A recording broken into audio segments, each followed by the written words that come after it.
A woman got all dressed up, hoping to find a rich husband. But to her surprise, her date ended up asking her for money. While she went to the bathroom to calm herself down, he swiped all the cash from her wallet.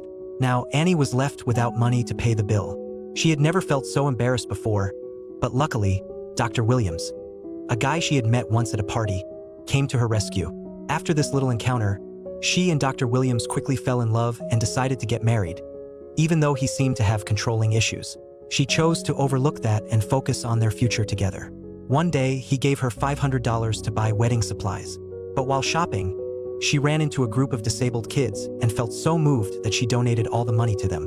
When Williams found out, he blew up.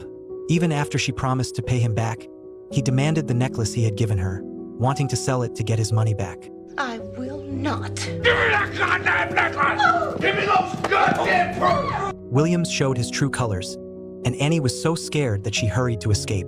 Her youngest son, George, jumped onto him from behind to protect her, but ended up being shoved down.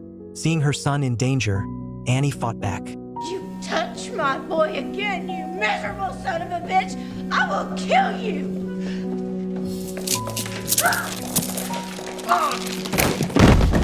After this, the wedding was off surely, but Annie still dreamed of finding a wealthy man to marry. Living in America in the 1950s, she was raised with the belief that a woman's role was to marry and have children. Even though women's status was gradually improving, the idea of relying on men was still deeply rooted. In her previous marriage, her husband was responsible for earning the money. All she had to do was spend it elegantly and enjoy life.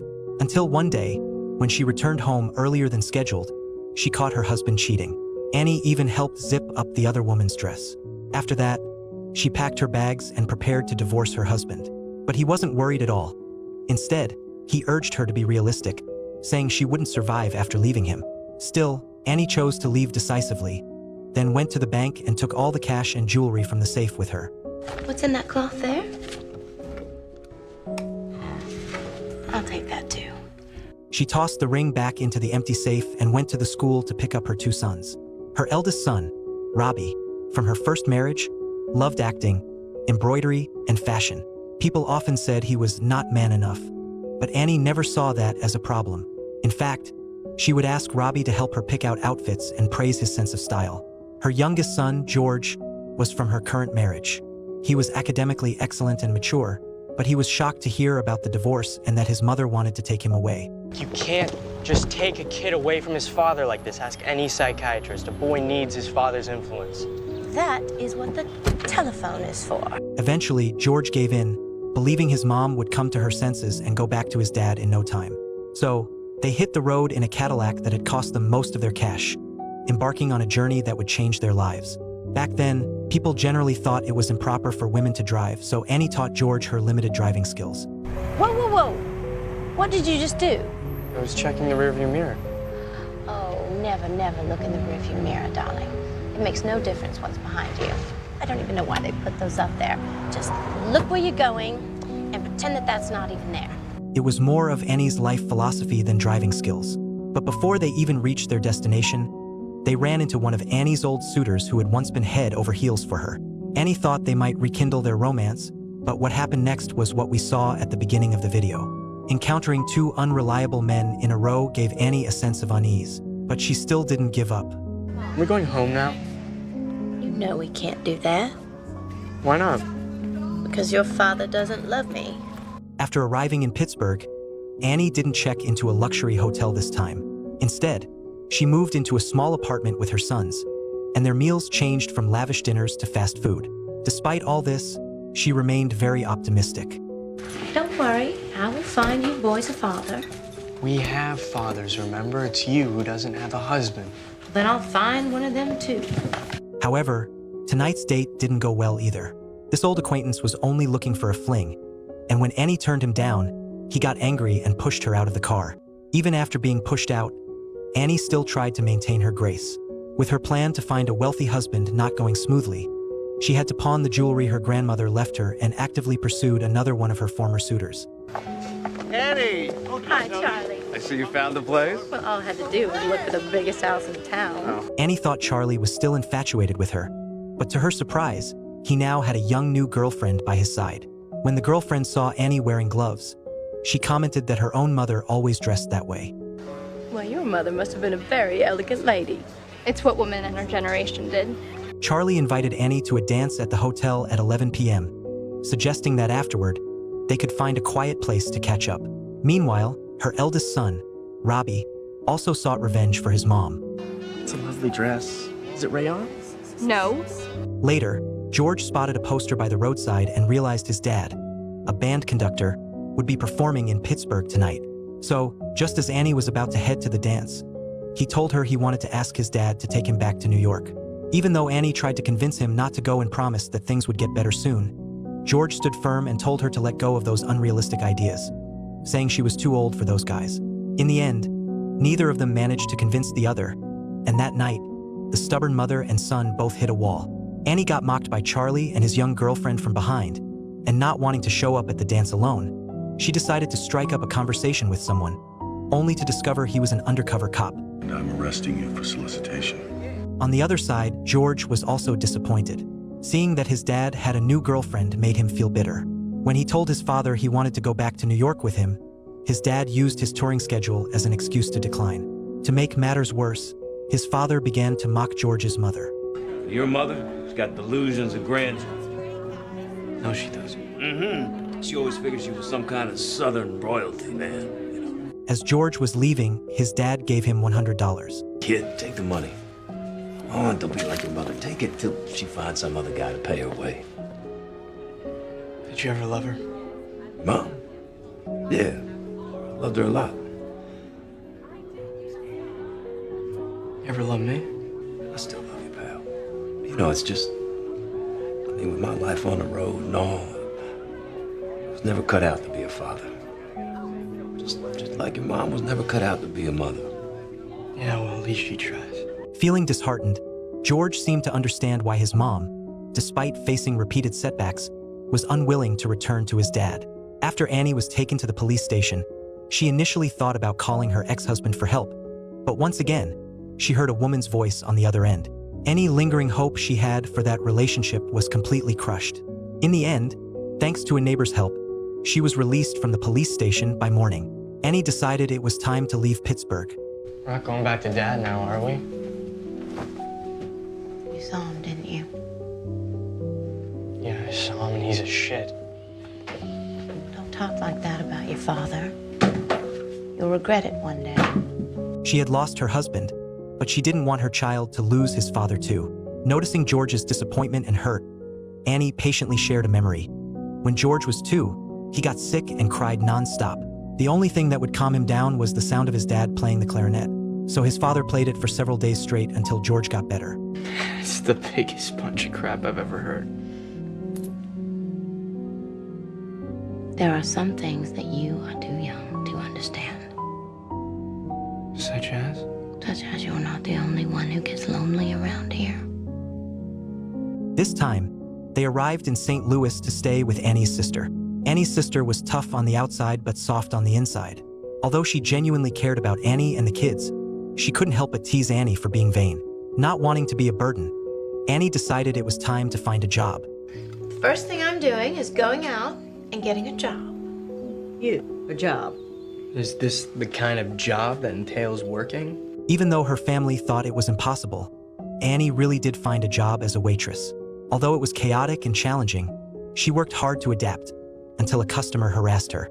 Without hesitation, she poured coffee all over him. Facing harassment, the waitress poured coffee all over the customer. The result? She lost her hard-earned job. Looking in the mirror, Annie felt a mix of emotions. She used to have a comfortable life, but when she caught her husband cheating, she made the bold choice to divorce the jerk and moved with her 2 sons to stay with her sister in a small town. But just when she thought things might get better, she was fired shortly after starting her new job. Fortunately, luck was on her side. While shopping for paint, she noticed a woman struggling to find the right color. Using her good taste, Annie recommended a shade that really stood out. And with her excellent persuasion skills, she quickly got the woman to buy it. Her impressive performance amazed the manager, who offered her a job on the spot. In just 3 weeks, she boosted the store's sales by 20%. When the owner, Bill, visited the shop, he was instantly smitten by this beautiful and elegant woman. Heavenly gold. I beg your pardon? Your hair. I'm gonna mix a color just like it and call it Heavenly Gold. Bill Massey. Gentleman's blue. I beg your pardon? Your eyes. They're gentleman's blue. On the other hand, Annie's younger son, George, was settling in well at his new school and had already made plenty of friends.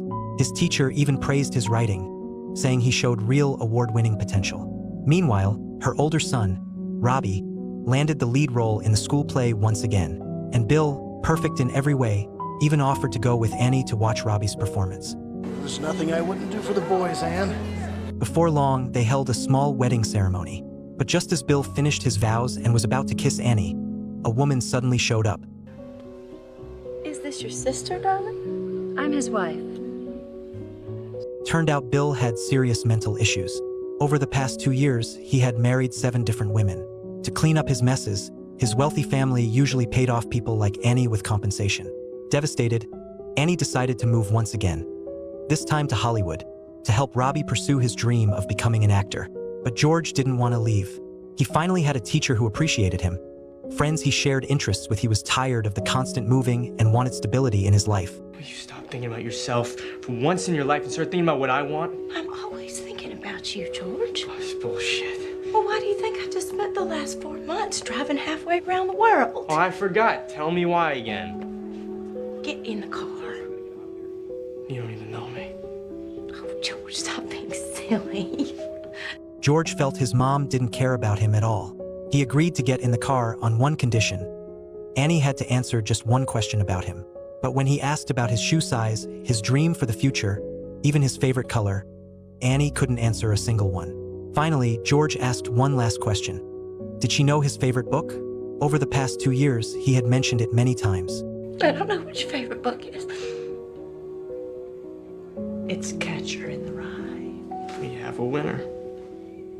Not that I approve of a book like that. I've done the best I could. Oh, it's not good enough. Well, aren't you an ungrateful brat? And you're a lousy mother. That slap ended things between them for good, and George watched as Annie left with Robbie. The woman who once never looked back now couldn't bear to take her eyes off the rearview mirror. After calming down, George started to regret his actions, hoping she'd turn the car around and pull him back in, but he had underestimated his mom's resolve. Thankfully, Robbie called him every day from the road. Annie and Robbie made their way by hitchhiking for gas money, meeting all kinds of people like a tough Western cowboy, a chatty salesman, and Wendy, an acting student, along with her boyfriend. However, when they pulled over on a deserted road, the boyfriend suddenly turned on Annie, held her hostage, and demanded that Robbie hand over anything valuable, even mocking him by calling him a pansy. To his surprise, Robbie pulled a gun out of his mother's bag. I can handle this, Mom. Put down the ship, soldier boy. Make me, Ferry. Get back! The boy who had once seemed so weak was now a brave hero, protecting his mom. Annie, unwilling to watch Wendy go down a bad path with that man, decided to take her along when they left. But Wendy betrayed their trust. While eating at a restaurant, she slipped away, took Annie's luggage and money, and ran back to that terrible guy. Now Annie and Robbie were left with barely a few dollars. Robbie had no choice but to call George for help. Their uncle convinced George's aunt to send Annie the money she had left behind before she left town. Only then did George find out that Annie had given the settlement she received from Bill as funds for his stay with their aunt and uncle. Taking the money, George hopped on a bus to reunite with his mom. The moment Annie saw her son, her face softened into a relieved smile. George handed her the money and noticed the Catcher in the Rye tucked into her bag. Once they arrived in Los Angeles, they rented a small place, sold their luxury car, and Annie began looking for background acting gigs. Returning home one day, she was startled to find her ex-husband waiting there. He thought she'd had enough adventure and told her she could take the kids and return with him to New York the very next day. I can't do that. Don't you love me anymore? I don't know if I love you anymore.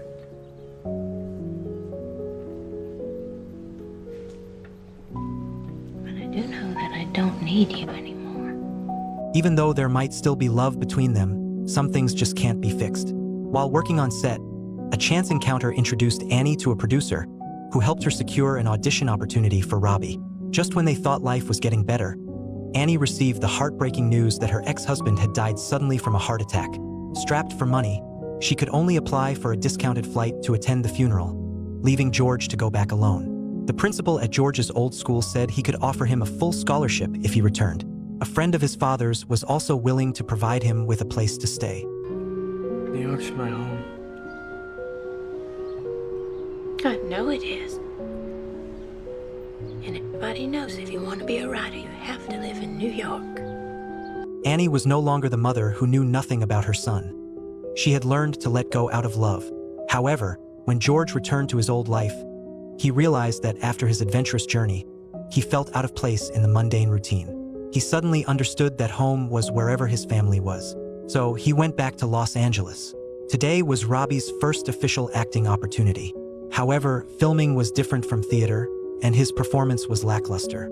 George, with his emotional depth, decided to coaching his brother on the side. To everyone's surprise, the director took notice of George's passionate performance and decided to cast him instead. When Annie arrived back on set, she discovered that George had replaced Robbie in the role.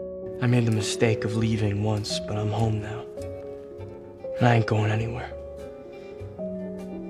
I don't care what anybody says. In this way, George signed a contract to become an actor, while Robbie soon let go of his acting dreams. He realized that what he really loved wasn't acting, but the costumes, so he decided to pursue a career as a stylist. The beautiful Annie still attracted admirers, but she no longer needed a husband to take care of her.